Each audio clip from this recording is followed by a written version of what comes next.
Hi friends, చూసుకున్నట్లయితే మనకి ALP exams వచ్చేవరకు మనకి మ్యాక్సిమం మనకి ఆగస్టులో దొరుకుతాయి. అదేవిధంగా టెక్నీషియన్ పోస్టులు అనేవి పెరుగుతాయి అనేటువంటి నోటిఫికేషన్ వచ్చింది. అది ఫేకో రియలో ఇంకా రాలేదు. దానికి సంబంధించి అది నిజం అవ్వడానికి అవకాశం ఉంది. కాబట్టి దానికి సంబంధించినటువంటి వీడియో కూడా మనకి ఇన్ఫర్మేషన్ అందంగానే ఇచ్చేద్దాం. అదేవిధంగా మనకి ఆర్పిఎఫ్ ఎగ్జామ్ వచ్చేసరికి మనకి మనకి నవంబర్లో ఉండొచ్చు. అదేవిధంగా ఎన్టీపీసీ నోటిఫికేషన్ వచ్చేసి మనకి జూలైలో మ్యాక్సిమం వచ్చేస్తుంది. ఎన్టీపీసీ మరి జేఈ, అదేవిధంగా జేఈకి సంబంధించిన పోస్టులు కూడా మనకి 7,900 వరకు కూడా రానున్నాయి. పారామెడికల్ అన్నీ కూడా రానున్నాయి. ప్రతి ఒక్కరు కూడా ఇవన్నీ దృష్టిలో పెట్టుకుని ఈ యొక్క ఎగ్జామ్స్ అందరికీ కూడా ప్రిపేర్ అవ్వండి. రైల్వే ఎగ్జామ్స్కి ఎవరికి కష్టపడిన వారికి కంపల్సరీ జాబ్ వస్తుంది. ఈ ఇయర్లో మాత్రం అన్ని నోటిఫికేషన్లు అత్యధిక పోస్టులతో రానున్నాయి. కాబట్టి ప్రతి ఒక్కరు కూడా బాగా ప్రిపేర్ అవ్వండి.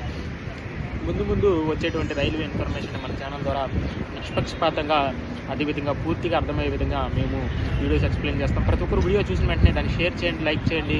దానివల్ల నేను ఇంకా వీడియోస్ చేయాలనిపిస్తుంది. ప్రతి ఒక్కరు కూడా